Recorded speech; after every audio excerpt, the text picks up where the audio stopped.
For the second video of this week, and my descent into villainy, it's time to re-explore the concept of Machinedramon.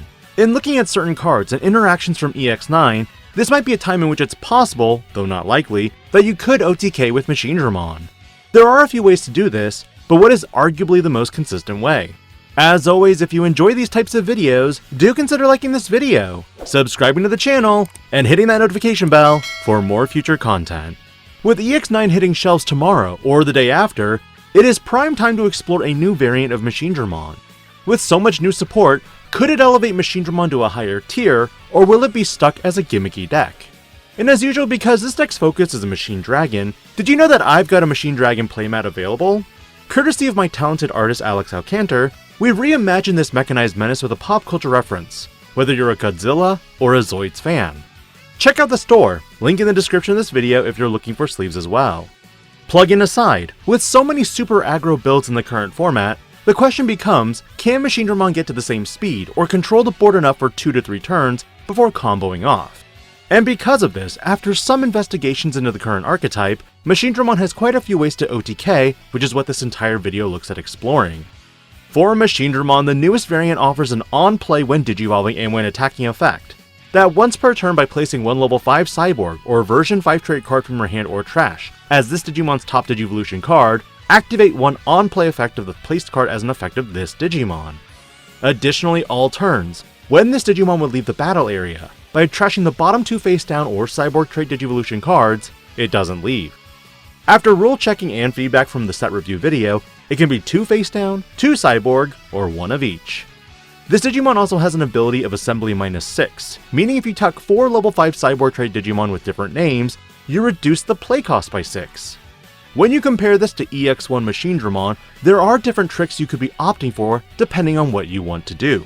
In EX Machinedramon's case, this Digimon can play up to 5 level 5 red or black Cyborg trait Digimon with different card numbers from your hand and or trash as this Digimon's Digivolution cards to gain 1 memory for each card placed. It also cannot have its DP reduced, and when it would be deleted, you trash 2 level 5 Digimon cards in the sources. When you're looking at turn stealing, this could be the play. But ultimately, when it comes to Machinedramons distinctly in a meta that requires more reactiveness, EX9 has its place mainly because you're looking to take advantage of any on-play effects that you might slot underneath.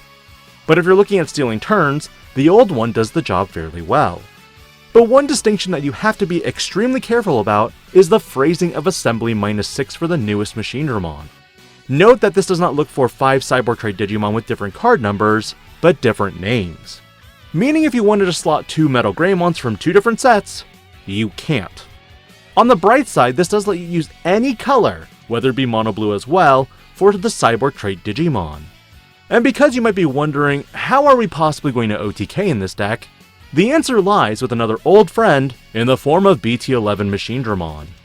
This Digimon has an on-play and when digivolving effect that reveals the top 5 cards of the deck and adds 1 analog man to the hand and 1 card with Cyborg or Machine in its traits, and allows you to slot it under this Digimon or add it to the hand, before you trash the rest. On deletion, by placing 1 analog man in play to the bottom of your deck, you may play 1 Machinedramon without paying the cost. In some early testing of this deck, I found some very entertaining combos, considering you now have an extra analog man that you can add in rotation, and the fact that Attack of the Heavy Mobile Digimon affects all of your Digimon for the turn. Again, you might be wondering what in the world do I have planned here, but patience viewers, patience. For the only other avenue of discussion for this video, it's going to be all the level 5 Cyborg type Digimon that I want involved with this deck. Because of the restrictions of the new Machinedramon, you will need to look at not only Digimon with different names, but those that share similar effects. However, one additional factor that I looked into for these Digimon was its on-play effect.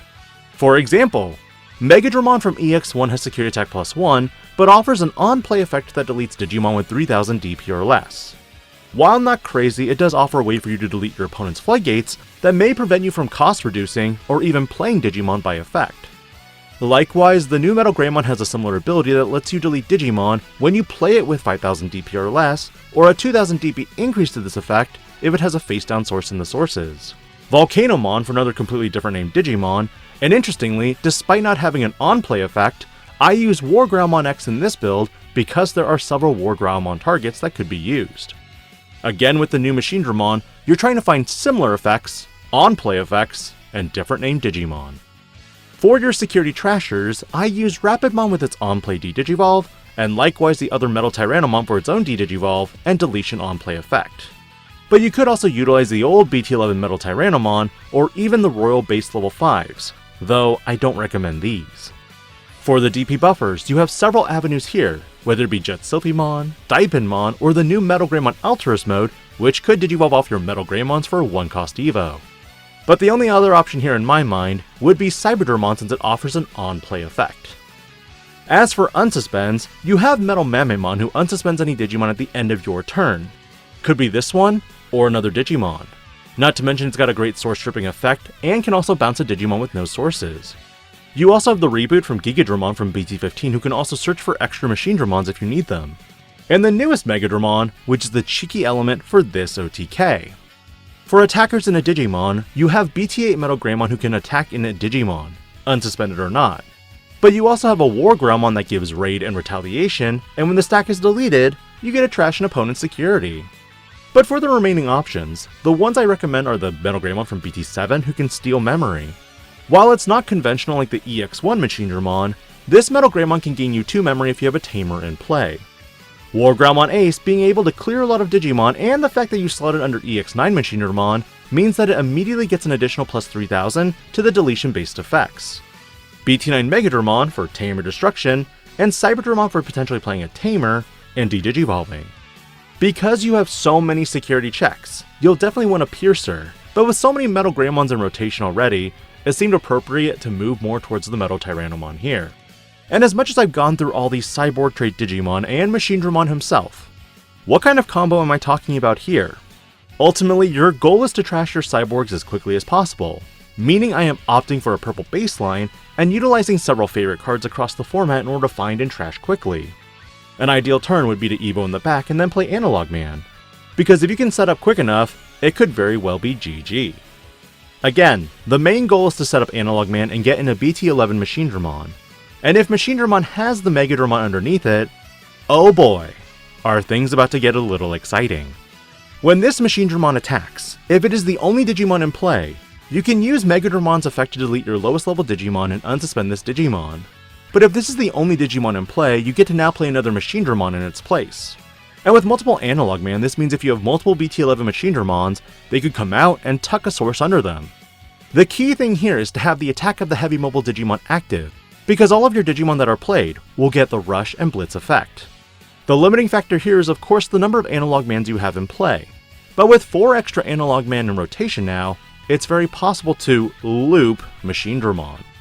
Of course, the best part here is that if Machinedramon is deleted, and you are able to play the newest Machinedramon, you're able to interact with your opponent's board more easily because of a slew of effects. Low DP Digimon?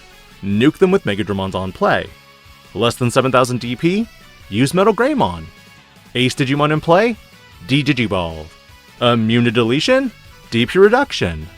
But my favorite part at this point is metalmamemon because of the potential of stripping important sources, then bouncing the Digimon to the bottom of the deck. Above all, the purpose of this is to assemble the perfect stack, with either all the security tech +1s to attack for multiple checks, then unsuspend with Megadramon's effect before doing it again, then slamming down another Machinedramon for game. All in all, the deck profile feels strange for this one, and complete disclaimer, if you are copying this deck profile and posting it to groups or other avenues of social media, this is not the final list I'd recommend. Again, most of my work on this channel looks at testing and finding interesting interactions, and with a relatively unknown meta, it's more problematic on what kind of reactions we will see from players. My goal is to bring an idea to the table and let players further develop it. For the build, you'll see that we're back on the Demi-Meramon eggs, the ultimate draw and trash engine that this deck needs. Since we are not going down a conventional deck building route, sending cards to the trash is important, but can also be a gamble since you do not have a guaranteed black source, which is where the tamers come into play. For the level 3s, all the Ukomons become the best searcher of the deck. The single copy of the promo for extra memory and raises, and of course the second Ukomon who can add tamers or Digimon. Other options I looked into were Proto-Gizmon and Tapirmon, both offering ways for you to draw and trash as well, but ultimately I went with the Ukomons as the only 5 level 3 Digimon. No level 4s in this deck because even with Raremon, it feels like a waste of space now, considering you have the level 5s you can be reduced by trashing cards. Don't get me wrong, Raremon's filtering is nice, and the inheritable for deleting floodgates can come in handy, but ultimately getting straight to level 5 and then to 6 is the goal here. You can see on screen the various level 5s I selected for this build, some of which are duplicate copies. And while you might think that's counterproductive, I really want to see specific level 5s for this combo to go off. The megadramon is arguably the one you need for this specific combo, though I still like using metalmamemon at 2 copies as well for its bounce and source strip ability. The rest I picked for their specific inheritables, potential to digievolve off another, or a specific on-play effect. But as I've covered the level 6s, I think Chaosdramon and Chaosdramon X have a place in a different variant of the deck. And overall, their effects hinge more so on your opponent having Digimon in play, especially Chaosdramon. With most events right now showing megadramon and Royal Knights as clear contenders, megadramon can vomit board from a raise in 1 turn, and Royal Knights doesn't really have a D-Digivolve target. But again, more testing needs to be done, and more of the format needs to be known. And while you could substitute out the EX9 Machinedramon for the old EX1 variant, ultimately if you're looking for more memory gains, this is probably the better solution. But in the face of flexibility against various decks, and utilizing on-play effects, this is where the EX9 variant shines.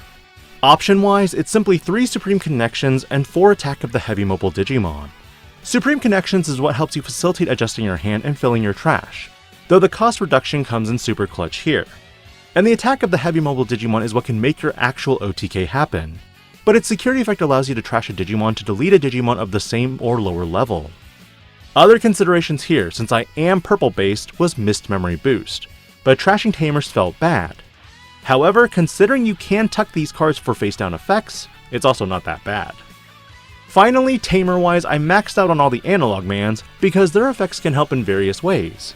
With the old Analog Man, this can redirect into your level 6 machine Digimon and further cycle cards in your hand to the trash. And the new Analog Man is a memory fixer that mostly supplements with your new level 5s and EX9 Machinedramon. But for the other options I tested with, it was none other than Shoto Kazuma. Again, Machinedramon has changed its styles throughout the ages, from an initial turn stealer to a more control aggro build. But is it possible to go full gas and take out your opponent with this mechanized menace in 1 turn? This list is not perfect, and is more so a baseline of what I did to get started with the deck. But what are you thinking it needs, and what did you like? Let me know your thoughts on this list, and I'll catch you hopefully on a live stream to close out this week with EX9 vs Monsters. This is DIGI-PANDA, logging out.